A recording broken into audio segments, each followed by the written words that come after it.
জীবন তিনি লড়াই সংগ্রাম করেছেন বাংলাদেশের গণতন্ত্রের জন্য, উন্নয়নের জন্য, বাংলাদেশের স্বাধীনতা এবং সার্বভৌমত্বকে সুরক্ষিত করবার জন্য।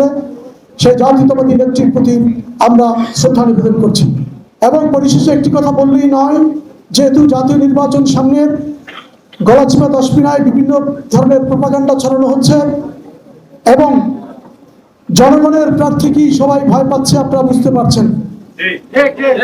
কোন রাজনৈতিক দলের প্রার্থীকে কেউ ভয় পাচ্ছে না, জনগণের প্রার্থীকে, স্বতন্ত্র এবং জনগণের প্রার্থীকে মাঠ থেকে তুলে দেওয়ার জন্য সকল ধরনের অপকৌশল অবলম্বন করা হচ্ছে।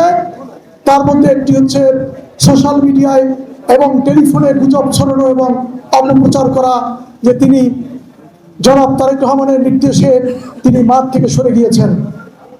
আমি ব্যক্তিগতভাবে তারেক রহমানের কর্মী, আমি ব্যক্তিগতভাবে তারেক রহমানের সৈনিক, শহীদ রাষ্ট্রপতি জিয়াউর রহমানের সৈনিক, দেশনেত্রী বেগম খালেদা জিয়ার সৈনিক।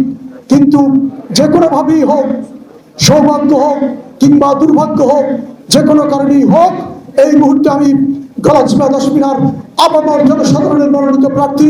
সুতরাং জনগণ যদি চায়, অবশ্যই আমি এই নির্বাচনে অংশগ্রহণ করবো এবং পূর্ণ শক্তি নিয়েই আগামী 12 তারিখ